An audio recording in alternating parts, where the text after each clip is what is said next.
There was a time when the future felt close. Not distant, not abstract, close enough to touch. It was drawn on blueprints, whispered in speeches, etched into concrete foundations, and announced with certainty. The future had a shape, a direction, a schedule. People believed they knew where the world was going. Cities would rise cleaner and taller. Machines would remove hardship. Energy would be limitless. Travel would be effortless. Nations would prosper. Humanity would step forward together. The future was not imagined as a question. It was presented as a destination. And then, it didn't happen. Not all at once.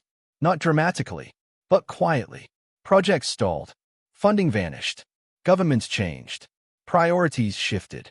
Wars intervened. Fear replaced optimism. And one by one, the futures we were promised slipped into silence. What remains are fragments. Half-built cities. Abandoned research facilities. Blueprints locked in archives. Concept art of worlds that never came to be. Public announcements that now feel like fiction. In their place, rust, dust, silence. Not ruins of failure, but ruins of imagination. This is not a story about failure alone. It is a story about ambition, about belief, about moments in history when humanity stood on the edge of something immense and turned away. And sometimes, we didn't even realize it. Sometimes the future slipped through our fingers before we knew it was gone. There were domed cities drawn with precision, underwater habitats fully engineered, nuclear-powered airships, vacuum trains that never left the station, homes designed to clean themselves, vertical farms glowing with promise, moon bases plotted in detail, roads that lit up under your tires, ambitions that, in the moment, felt inevitable. We were not short on vision. We were not short on talent. But vision alone doesn't build the future. The world shifted. What seemed permanent proved fragile. A change in leadership, an economic downturn, an inconvenient war, and slowly, silently, the lights dimmed. And yet, some of these dreams are still there, waiting, sleeping beneath concrete and glass, tucked inside forgotten archives, or standing alone in remote fields, metal creaking in the wind. Some say they were foolish, too idealistic, too expensive. But what if they were just early? What if their time has not yet come, but will? The story of the future is not linear. It moves in fits and starts. It stutters. It hesitates. And sometimes, it leaves things behind. This series is not here to mock those dreams. It is here to remember them, to walk through their silent corridors, to study their shapes, to understand why they were born and why they were abandoned. Because in understanding what the past once thought of the future, we'll learn something about ourselves, our hopes, our fears, our limits, and our potential. This is the future that never arrived. And in the silence of what was left behind, we may still hear the echo of what could have been. In the middle of the 20th century, optimism ruled the world's imagination. Technology had proven itself powerful. Industry had transformed societies. Science promised solutions to hunger, disease, and distance. The future was no longer mystical. It was engineered. Governments released timelines. Corporations released projections. Architects drew cities meant to house millions. Engineers calculated systems designed to last centuries. The language of the era was absolute. By the year, within a generation. Soon, tomorrow was treated as inevitable. And because it felt inevitable, caution faded. Few questioned whether every plan was sustainable. Few asked what would happen if growth slowed, if resources ran thin, or if public belief wavered. The future was assumed, not secured. But inevitability is fragile. A surprising number of futures came with a countdown. By 1980, we'd have flying cars. By 1990, colonies on the moon. By the year 2000, hunger eliminated, disease conquered, energy free and clean. Dates were declared not with hesitation, but with authority. Deadlines for utopia. And the world believed. Newspapers printed sketches of future cities. Textbooks described homes that cooked, cleaned, and learned alongside their residents. Museums built exhibits of the world of tomorrow. Expositions celebrated what was just over the horizon. Companies rushed to align themselves with the future. They sold not just products, but promises, plastic conveniences, atomic dreams, chrome-tinted lifestyles. Everything gleamed. Everything moved. Everything was just about to arrive. And it wasn't just marketing.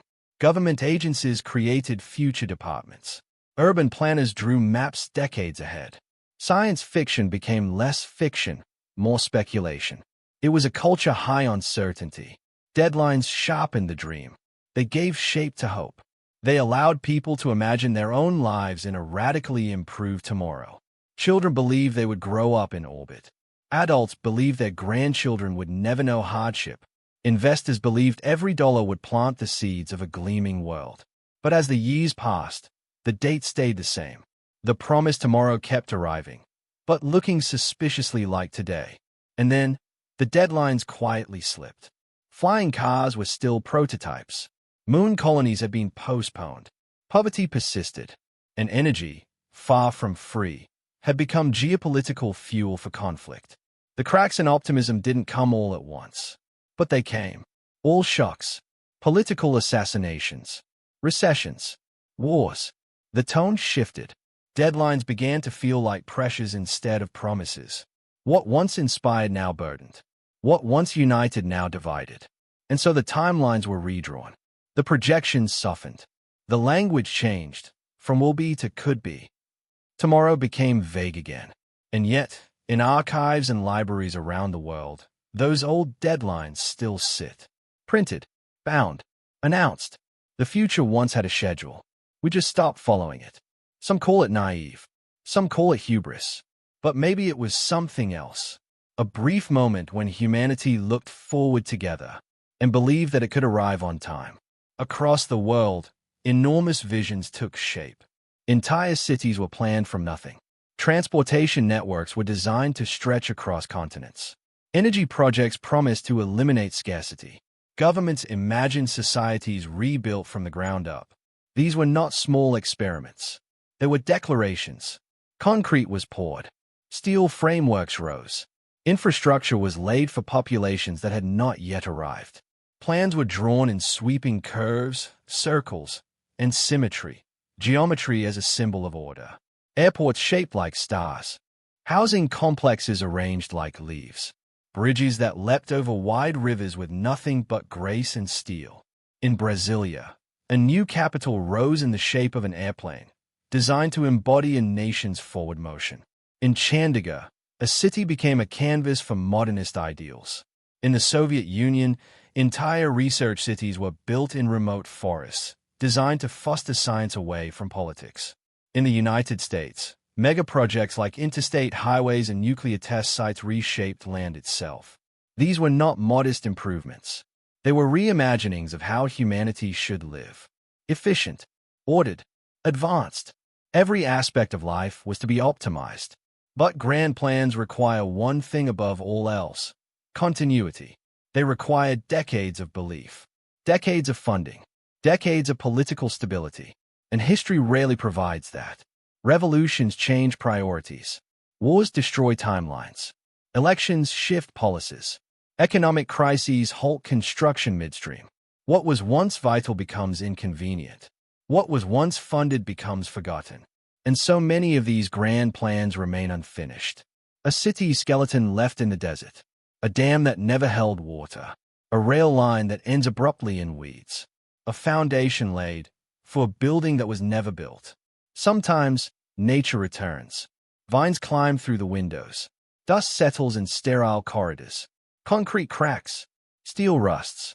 Sometimes, people arrive, living in the margins of utopia, making do inside a dream that was never completed. Children play in plazas meant for 10,000. Families live in buildings designed for bureaucrats who never came. Other times, the remnants are fenced off, guarded, silent, marked only by weather and time.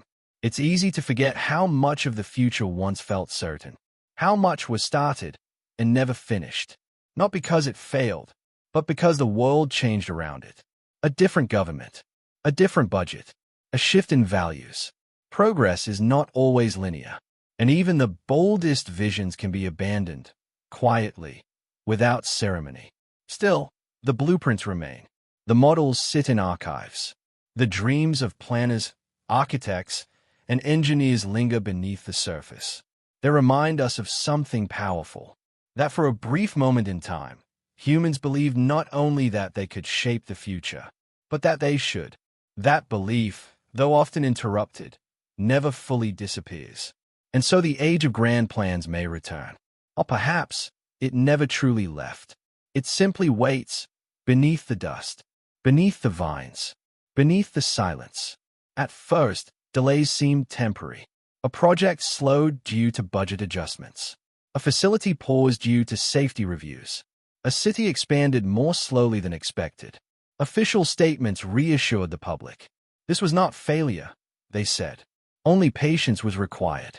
But beneath these explanations, something deeper was shifting. Public enthusiasm waned. Costs rose. Maintenance became a burden rather than a promise. What was once described as the future began to sound like a liability. Timelines were revised. Press releases grew shorter. Groundbreaking ceremonies stopped altogether. The machines were still there. Cranes stood frozen against the skyline. Concrete forms waited to be filled. But the energy that once surrounded them had drained away. Behind fences, weeds began to grow. Rain pooled in unfinished foundations. Paint peeled from temporary offices meant to last only months. Workers moved on to other jobs. Engineers were reassigned. Planners stopped visiting the sites they once believed would define their careers. The future did not collapse. It simply stalled. There was no single moment when the dream ended. No final announcement. No public farewell. Instead, silence took its place. Silence is easy to ignore. It does not demand attention. It does not make headlines. And so these stalled futures faded from public memory. They became background scenery, passed by, driven around, forgotten. Children grew up assuming the unfinished structures had always been there. Adults stopped asking what they were meant to become. What once symbolized progress now suggested uncertainty. An unanswered question in steel and concrete. And the longer the silence lasted, the harder it became to imagine the dream ever restarting. Progress, once celebrated, began to inspire fear. The same technologies that promised abundance revealed new dangers. New power sources carried unfamiliar risks. Large-scale infrastructure altered landscapes in irreversible ways. What once felt bold now felt reckless. Environmental consequences became impossible to ignore. Communities protested. Scientists warned. Public trust fractured. Political leaders grew cautious. They hesitated to gamble their legacy on unfinished dreams. A failed future could end a career. The future was no longer just expensive. It was dangerous. Some projects were deemed too powerful, capable of causing harm if misused. Others were too controversial, raising questions no one was ready to answer. Some were simply too far ahead of public comfort. Technologies that required patience were abandoned in a culture demanding immediate results. Systems designed for decades clashed with election cycles lasting years. So the plans were shelved. Not destroyed. Not erased. Just left. Research facilities were locked and maintained at the bare minimum. Prototype machines were stored in warehouses. Documents were archived, labeled, and forgotten. The idea was not to abandon the future forever, only to postpone it, to wait for a better moment, a safer climate, a more agreeable public. But moments pass. Governments change. Funding shifts elsewhere, and waiting slowly turns into neglect. The future becomes a rumor, a footnote, a what-if. Progress, once defined by confidence, now moved cautiously, step by step, approval by approval, risk assessment by risk assessment. And in that caution, something was lost. Not wisdom, not responsibility, but momentum. The future did not vanish. It simply stopped being urgent. And in that pause, entire worlds were left behind, waiting for a time that never came. Few symbols are more haunting than a city built for millions and inhabited by almost no one. Streets stretch endlessly, untouched by traffic. Towers rise without lights. Public squares echo with nothing but wind. These places were not abandoned after catastrophe. They were abandoned before arrival. They stand as monuments to certainty misplaced. Proof that planning alone cannot summon life. The future was built. Humanity just didn't follow. Across the world, ghost cities rise under the sun. Vast grids of roads that lead to empty neighborhoods. Highways without exits. Subway stations without trains. In China, entire urban centers were constructed for populations that never moved in. In the Soviet Union, model cities stood ready for scientific elites who never arrived. In the Middle East, luxury developments promised to bring the future to the desert. But the air remained still. These were not failures of engineering. The buildings were completed. The water systems flowed. The lights turned on. But a city is not just concrete and code. It is timing, trust, momentum, and people. Economics shifted. Demographics changed. Hype faded. And so the cities remained. Silent, still, suspended in unrealized potential. Nature, too, has crept back in. Grass pushes through pristine sidewalks. Birds nest in high-rise balconies with no residents. Dust settles where footsteps never landed. For visitors, they feel surreal. A movie set waiting for actors. A future paused mid-sentence. There's a strange kind of sadness in their symmetry. Everything is ready, but no one came. And yet, these cities still stand. Waiting, not destroyed, not ruined, just untouched. They remind us that not all futures fail because of collapse. Some fail because they were simply left unopened. Some futures failed not because they were impossible, but because they arrived too early. Machines capable of reshaping industry. Energy systems that challenged existing power structures. Transportation methods that threatened established economies. They worked. Some were even elegant, proven, functional, revolutionary, but they disrupted too much. And disruption invites resistance. Take the electric car, which was technically viable in the early 20th century. Quiet, clean, and surprisingly efficient. But oil was already profitable. Infrastructure was already built. So the idea was shelved. Or the monorail. Streamlined, futuristic, and elevated above the chaos. But it didn't fit the grid. And what doesn't fit is often discarded. Cold fusion, maglev trains, vacuum tubes, decentralized power grids. Each had their moment. Each reached the edge of transformation. But the world wasn't ready. Innovation doesn't exist in a vacuum. It collides with economics, politics, culture, profit, and sometimes that collision is fatal. People resist what they don't understand. Industries resist what they can't control. Governments resist what they can't regulate. So instead of adaptation, there was hesitation. Some technologies were buried by regulation. Others were mocked out of relevance. Some were purchased, quietly, by those who had the most to lose. And so the future waited. Blueprints were filed away. Patents lapsed. Prototypes gathered dust in anonymous warehouses. And while the future waited, the present moved on without it. That's the quiet tragedy. Not that these ideas failed, but that they were simply paused, deferred, dismissed. Because sometimes, the hardest part of change isn't making something work. It's convincing the world to let it in. No future exists without political will, and political will is temporary. A project championed by one generation can be dismantled by the next. A vision celebrated today can be condemned tomorrow. Budgets are reallocated. Agendas shift. Priorities vanish with the stroke of a pen. And so, history is filled with these moments. When leadership changed, and tomorrow was quietly canceled. Consider the space programs, once symbols of national pride. One president's moon base becomes another's budget cut. A scientific breakthrough loses favor in an election year. A new administration rewrites what the future should look like. In democracies, visions expire with terms. In authoritarian regimes, they vanish with overthrows. In every system, dreams compete with debt, disaster, and delay. And when support fades, the machinery of progress stalls. Departments dissolve. Grants dry up. Memos go unanswered. What remains is infrastructure without purpose. Institutions without support. Futures without guardians. A nuclear research site, half completed. A cutting-edge lab shuttered mid-study. A futuristic neighborhood, never connected to the grid. And those who once believed, engineers, scientists, planners, are left behind, watching their work decay beneath bureaucracy. Sometimes, these abandoned futures are hidden from view. Other times, they are left in plain sight. Warnings, reminders, or simply embarrassments. Progress is political, and politics is fickle. A new future always requires a new consensus, and consensus is hard to keep.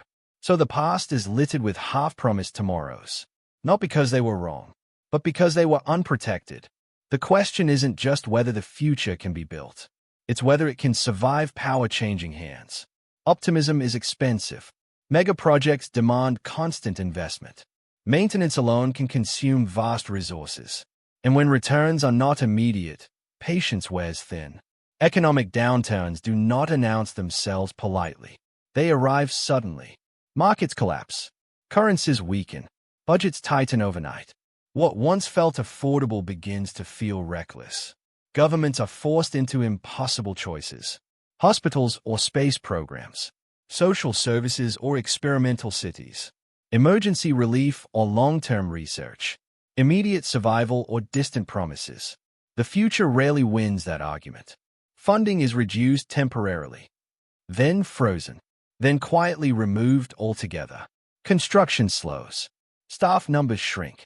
Entire departments dissolve into line items marked postponed. Even completed systems suffer.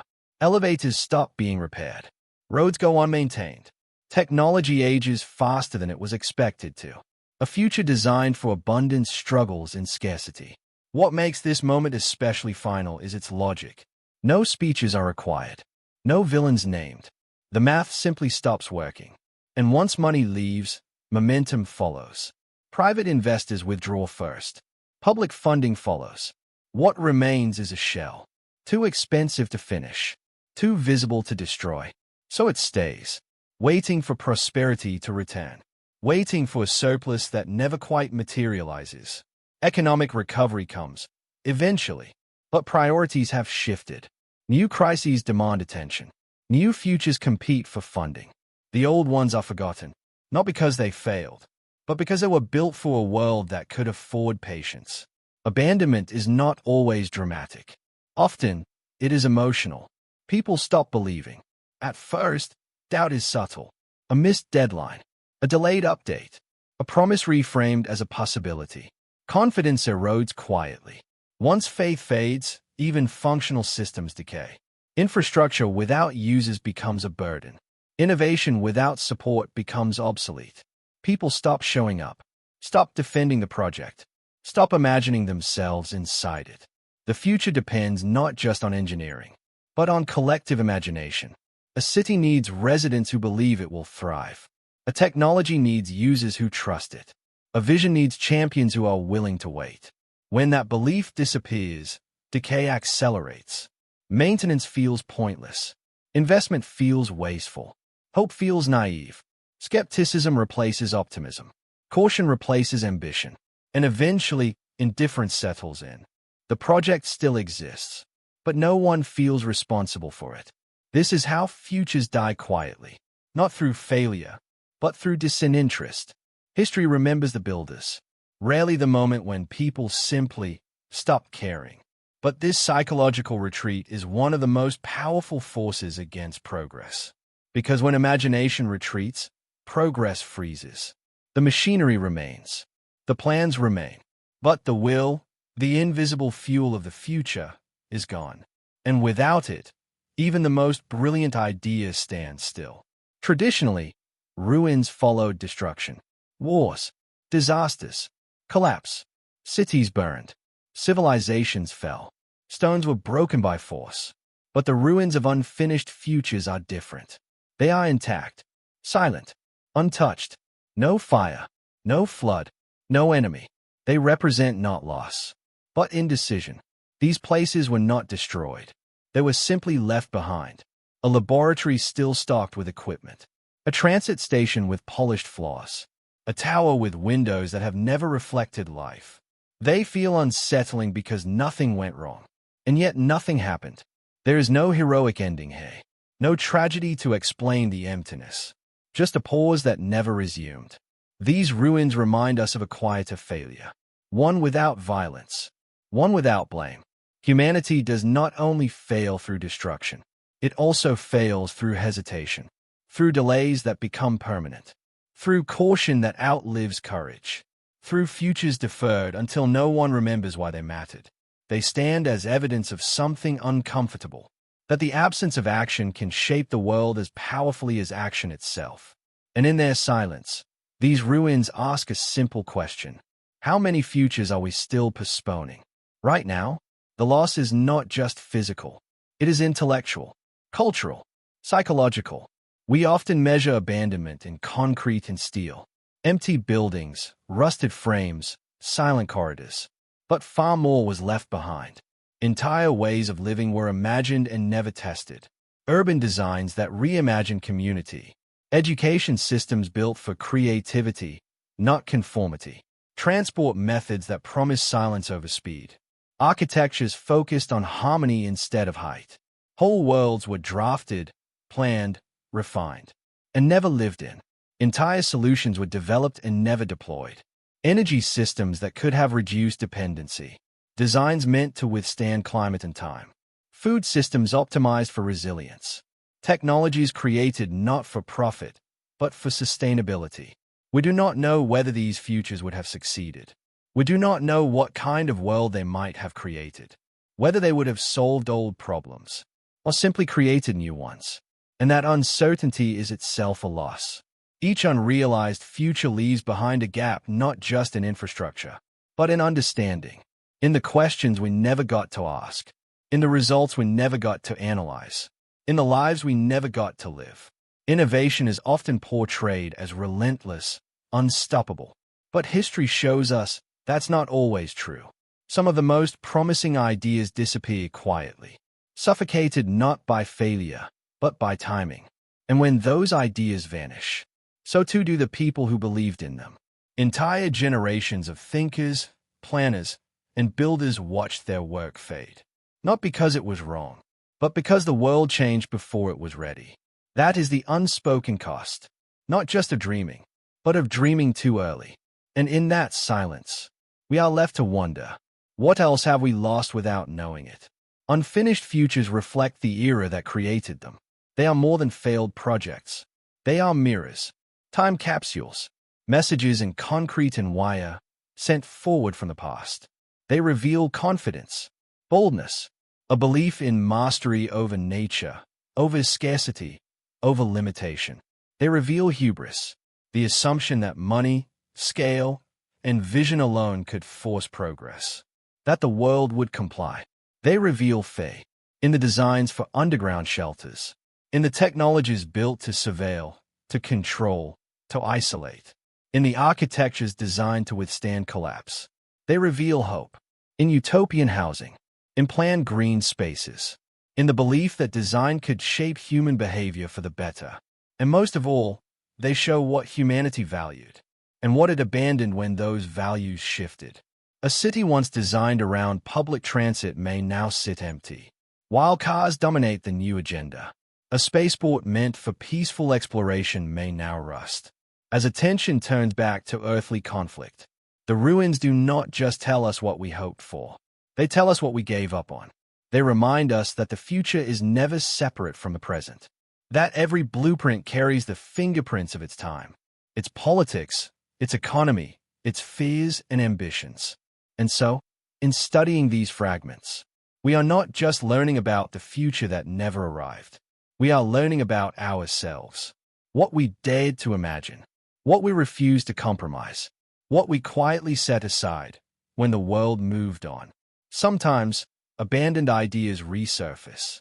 A forgotten project is rediscovered in a dusty archive.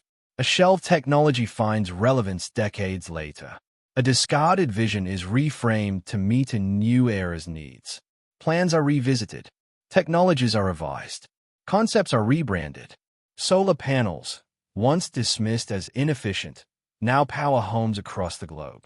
Electric vehicles, long overshadowed, have become symbols of innovation.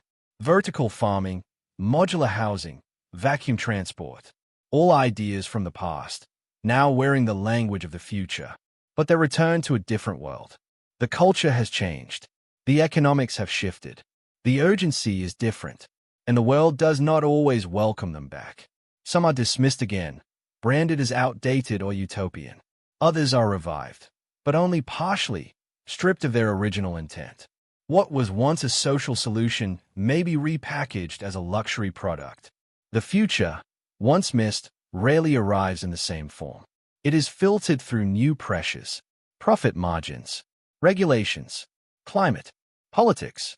Still, the return of these ideas offers something rare. A second chance to ask different questions, to correct old mistakes, to listen more carefully this time. Because sometimes the world simply wasn't ready. And sometimes it was the idea that wasn't ready for the world. But in those moments of return, when an old dream rises again, adapted, updated, rediscovered, we are reminded that the future is not a straight line. It loops, it stutters, it waits in the margins, and sometimes it comes back, not to repeat itself, but to try again. The quiet places teach us something, not through lectures, not through headlines, but through presence, through stillness. They show us that progress is not guaranteed, that timelines are not promises, that vision without patience can collapse into absence. A futuristic city without people is not just an engineering failure. It is a lesson in misalignment, a caution against building faster than belief. Innovation must align with society, not race ahead of it, not leave people behind in the name of efficiency, not assume that what is possible is also welcome. Because the future, like any structure, requires foundation. Not just concrete, but culture, trust, desire. Belief matters as much as ability. Without belief, even the most advanced system will sit unused. Without collective imagination, no progress is sustainable. And these places, these silent monuments, remind us of that truth. They also remind us that the future is not built once. It must be maintained. It must be repaired, updated, tended like a living thing. A garden, not a monument. Too often, we speak of the future as a fixed destination, a single leap, a sudden unveiling. But in reality, the future is slow. It unfolds. It requires commitment beyond the launch. And that's where so many dreams falter. Not in the bold beginning, but in the quiet afterward. Maintenance lacks spectacle, but without it, futures dissolve. The silence of these places is not just absence. It is instruction. It whispers what wasn't done, what wasn't sustained, what was forgotten once the camera is turned away. To learn from silence is not to fear ambition, but to understand its limits. Not every failure is a flaw in the idea. Sometimes, it is simply a loss of attention. Today, new futures are being promised. Smart cities rising in deserts. High-speed tunnels beneath existing ones. Neural interfaces. Artificial intelligence. Private space colonies. Every headline declares a new horizon. Every product announcement points to tomorrow. And somewhere, quietly, future ruins are already forming, unnoticed. The buildings that will never be occupied. The systems that will be replaced before they stabilize. The dreams that will stall before they scale. The lesson is not to stop dreaming. It is to dream carefully, to understand the weight of imagination, to see that every plan casts a shadow, a responsibility, because the future is not only shaped by engineers and architects. It is shaped by questions. Who is this for? What does it leave behind? What happens if it breaks? What happens if it succeeds? We rarely ask what a dream costs to maintain, what it takes to adapt over time, or what it becomes in a world that changes faster than blueprints can follow. We forget that the future ages, that what feels miraculous today may feel obsolete tomorrow, that ideas, like cities, require not just launch, but life. Still, we keep building, and we should. To dream is human, to plan is hopeful, to try is necessary, but to dream without listening, to build without foresight, is to risk creating the next silence. That's the quiet truth embedded in history. Not that ambition is dangerous, but that it is fragile. And so, the futures we build today must be rooted in humility, in flexibility, in remembering not just what we can do, but what we've already forgotten. Every new vision is a chance, not just to move forward, but to move forward better. And somewhere, far ahead, a future historian will walk through the dreams we built. May they find fewer ruins and more beginnings that endured. The future that never arrived is not gone. It lingers in concrete shells and silent machines, in forgotten documents and unpowered systems, in the space between ambition and action. It's there in the sound of wind through an unfinished tunnel, in the glow of a control panel that was never activated, in the empty terminals, the lifeless escalators, the quiet corridors built for footsteps that never came. The world moved on, but these places remain. They are not ruins of war. They are not memorials to disaster. They are monuments to pause. And still, the future waits, not to be completed, but to be understood. Because every unfinished future asks the same question. Were we ready, or did we simply move on? Did we lack the means, or did we lose the will? Were the ideas too grand, or was our belief too small? Sometimes, the answers are practical. Funding ran dry. Priorities changed. Crisis intervened. Other times, the answers are more difficult. We feared disruption. We doubted ourselves. We lost the thread of what we were trying to build. In these echoes of abandoned ambition, we find both warning and invitation. A warning that progress is not permanent, that even the boldest dreams can falter without care, without consensus, without continuity. And an invitation to look again, to listen carefully, to walk through these unfinished places not as failures, but as reflections. Each corridor left empty, each machine never powered, is a page from a book we stopped reading. But the future is not a single path. It does not vanish when interrupted. It reshapes. It returns. It waits for new hands to pick up where the old ones let go. In some places, those hands have already arrived. Old technologies are reborn. Dormant visions find new relevance. Forgotten cities are studied, not for what they achieved, but for what they attempted. Because imagination is not linear. It loops. It lingers. It leaves behind markers, waiting to be found again. And as long as humanity continues to imagine tomorrow, some futures will always remain unfinished, quiet, waiting, unarrived, but not lost. And perhaps that's what makes them powerful. Not because they were completed, but because they remind us what it means to reach beyond ourselves. To try, to fail, to try again. The future that never arrived still waits. Not behind us, but beside us, in sketches, in silence, in second chances. All it asks is whether we're ready, not to finish what was started, but to listen to what it still has to say. And as long as humanity continues to imagine tomorrow, some futures will always remain unfinished, quiet, waiting, unarrived.